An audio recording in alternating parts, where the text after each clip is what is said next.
नमस्कार, आप देख रहे हैं सिटीजन न्यूज ऑफ इंडिया और मैं हूं आपके साथ ज्योति कनौजिया। आइए रुक करते हैं खबर की ओर। गोरखपुर के विधानसभा चौरी चौरा के समाजवादी पार्टी के वरिष्ठ नेता राम नक्षत्र यादव ने आज चौरी चौरा क्षेत्र के तरकुलहा में प्रेस वार्ता किया, जिसमें उन्होंने भाजपा सरकार में हो रहे अत्याचार के खिलाफ सरकार पर जमकर हमला बोला है। उन्होंने कहा कि यूपी के मुख्यमंत्री के गृह जनपद में लगातार हत्या पर हत्या हो रहा, लेकिन सूबे के मुखिया उसे रोकने में नाकाम है। प्रदेश की जनता भाजपा सरकार से परेशान हो चुकी है। जनता इंतजार में है कि 2022 विधानसभा का चुनाव कब होगा और जनता उनको उत्तर प्रदेश से उखाड़ फेंकेगी। नमस्कार, मैं हूं सोनू कुमार यादव। इस वक्त मैं चौरी चौरा विधानसभा में उपस्थित हूं और आज हमारे साथ समाजवादी पार्टी के वरिष्ठ नेता राम नक्षत्र यादव जी हमारे साथ उपस्थित हैं। आज इनसे हम कई मुद्दों पे चर्चा करेंगे, जैसे महंगाई हो गया, बेरोजगारी हो गया, भ्रष्टाचार हो गया, कानून व्यवस्था के बारे में कई अहम मुद्दों पे आज इनसे हम चर्चा करेंगे। सबसे पहले बहुत बहुत स्वागत है सर आपका। धन्यवाद। ये बताइए, आज जो कानून व्यवस्था का हालत है आप कैसे देखते हैं? पूरा ये उत्तर प्रदेश की कानून व्यवस्था ध्वस्त हो चुकी है और यूपी में जैसे लग रहा है कि चंबल घाटी का आदेश चल रहा है। कब किस बच्ची की आबरू लूटी जाएगी, कब किस महिला को नंगा कर दिया जाएगा, कब किसका चीरहरण हो जाएगा, कब किस मनीष गुप्ता को किस होटल में मार दिया जाएगा।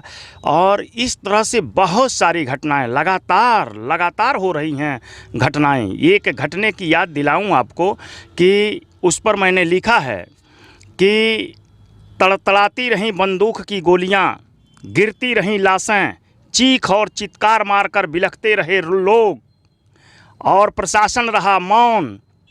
सीएमसीटी गोरखपुर, उत्तर प्रदेश अपराध मुक्त। लगातार हत्याएं हो रही हैं। एक दिन में 4-4, 5-5, 8-8 हत्याएं गोरखपुर में हो रही हैं। इसको कैसे कहा जाए कि उत्तर प्रदेश की कानून व्यवस्था ठीक ठाक चल रही है? यूपी में कानून व्यवस्था नाम की कोई चीज़ नहीं है और पूरे हिंदुस्तान के साथ साथ उत्तर प्रदेश में संविधान काम करना बंद कर दिया है। कानून व्यवस्था नहीं है, मनमानी हो रही है, लोगों की मन की बात सुनी जा रही है और मन की बात कर रहे हैं और जनता झेल रही है। चारों तरफ तबाही ही तबाही है, कानून व्यवस्था नाम की कोई चीज़ नहीं है। समाजवादी पार्टी के मुखिया अखिलेश यादव का लगातार जनाधार बढ़ता जा रहा है। ये बताइए, ये जनाधार 2022 में बदलाव करेगा? ये जनाधार क्रांति का प्रतीक है। ये जनाधार बदलाव के लिए है। ये जनाधार ये गवाही दे रहा है कि हिंदुस्तान और उत्तर प्रदेश के अंदर तानाशाही हुकूमत का अंत अब करीब है और इसका अंत होने वाला है। जिस तरह से उत्तर प्रदेश के अंदर हिटलरशाही चल रही है, देश के अंदर हिटलरशाही चल रही है, किसानों को तबाह किया जा रहा है, नौजवानों को रोजगार नहीं मिल रहा है, पढ़ाई लिखाई पर सब संकट है, महंगाई से जनता और व्यापारी सभी तबाही के दौर से गुजर रहे हैं, कानून व्यवस्था ध्वस्त हो चुकी है, भ्रष्टाचार अपनी चरम सीमा पर चल रहा है। उसको देखते हुए और किसानों की खेती छीनने की कोशिश हो रही है। इन सभी मुद्दों को देखते हुए उत्तर प्रदेश की जनता, जन जन, बच्चा बच्चा एकदम अंगड़ाई ले रहा है अखिलेश यादव के लिए कि आइए यूपी में अखिलेश, बचाइए देश और प्रदेश। ये बताइए सर, क्या नाम है, गोरखपुर में 7 दिसंबर को योगी जी प्रधानमंत्री आए थे नरेंद्र मोदी। उनके कार्यक्रम के लिए सारी सरकारी जो बसें हैं उनको लगा दिया गया था। उसके विपरीत बोलने वाला कोई नहीं था कि मान लीजिए जो भी राहगीर हैं, मान लीजिए देवरिया से गोरखपुर जाना था तो बस नहीं मिल रही थी। इस संबंध में आप क्या कहना चाहेंगे? किसी नेता की रैली में सरकारी बस या सरकारी तंत्र का दुरुपयोग नहीं होना चाहिए, लेकिन भारतीय जनता पार्टी से सीखें, लोग सीखें कि भारतीय जनता पार्टी की जब जब सरकार बनती है तब तब देश के तंत्र का जबरदस्त दुरुपयोग होता है। सरकारी बसें किसी की रैली में आदमी ढोने के लिए नहीं होती हैं, वो जनता की सेवा करने के लिए लगाई गई हैं। एक दिन के अंदर सरकारी बसों का, रोडवेज विभाग का बहुत सारा नुकसान हुआ है। अर्थव्यवस्था एक तरह से रोडवेज की चरमरा कर रह गई है।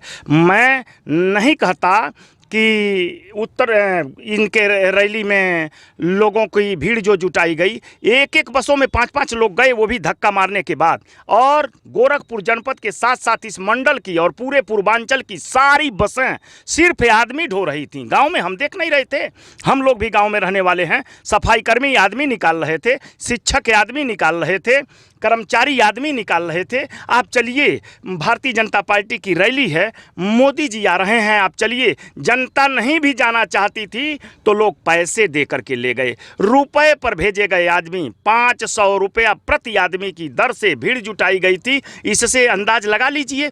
और अखिलेश यादव जी की सभा में उमड़ रहा है जनसैलाब। बिना बुलाए लोग रात भर Jamuna express, Purvanchal express way पर पूरी रात काट दे रहे हैं। और हमारे दिलेर नेता माननीय अखिलेश यादव जी रात भर आराम नहीं किए, पूरी रात पूर्वांचल एक्सप्रेस वे पर चलते रहे।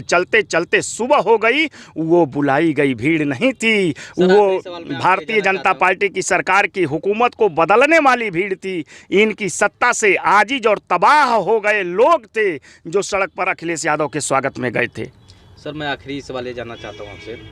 प्रधानमंत्री नरेंद्र मोदी कहते हैं कि रेड अलर्ट, लाल टोपी से अब खतरा है, कैसे देखते हैं? प्रधानमंत्री जी लाल टोपी से नहीं, मोदी जी, मैं आपको याद दिलाता हूं, काली टोपी से खतरा है। आरएसएस के काली टोपी से खतरा है, जहां जहर अलगाववाद की, तानाशाही की, सांप्रदायिकता की, जातिवाद का जहर बना करके और पूरे हिंदुस्तान में बोया जाता है। जहां विघटनकारी ताकतें सर उठाने लगती हैं, उस कार्यालय से खतरा है। काली टोपी, काला दिल रखने वाले लोगों से खतरा है। लाल टोपी तो क्रांति का प्रतीक है, संघर्ष का प्रतीक है, त्याग और बलिदानों का प्रतीक है। और जब जब हिंदुस्तान की धरती पर तानाशाही और हिटलरशाही बढ़ी है भारतीय जनता पार्टी की, तब तब लाल टोपी लगाए नौजवानों ने आंदोलन किया है, लाठियां बरसती रही हैं, अखिलेश यादव जिंदाबाद बोलते रहे हैं। इसलिए माननीय प्रधानमंत्री जी अब डर गए हैं कि अब उत्तर प्रदेश के अंदर भारतीय जनता पार्टी का सफाया लाल टोपी ही करेगी।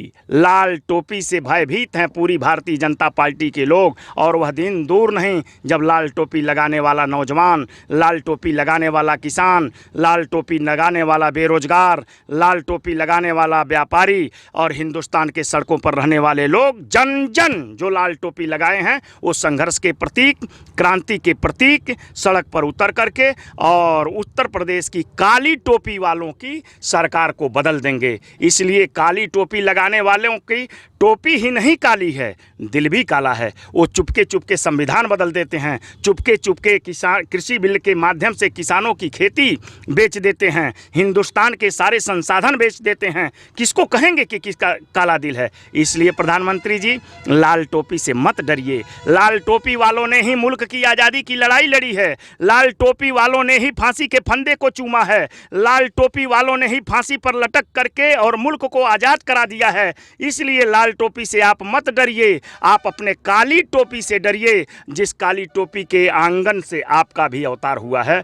इसलिए मैं आपको आगाह करता हूं कि लाल टोपी पर कोई अंगुली ना उठाइए, अपने काली टोपी को संभालिए। बहुत बहुत धन्यवाद समय देने के। ये थे राम नक्षत्र, जो चौरी चौरा विधानसभा से चुनाव की तैयारी कर रहे हैं और मजबूत कार्यकर्ता हैं, जनता के बीच जाते हैं और समाजवादी पार्टी के किए गए कार्यों को बताते हैं और समाजवादी पार्टी को वोट करने के लिए जनता को समझाते हैं। ऐसी ही खबर से जुड़े रहने के लिए आप देखते रहें सिटीजन न्यूज़ ऑफ इंडिया।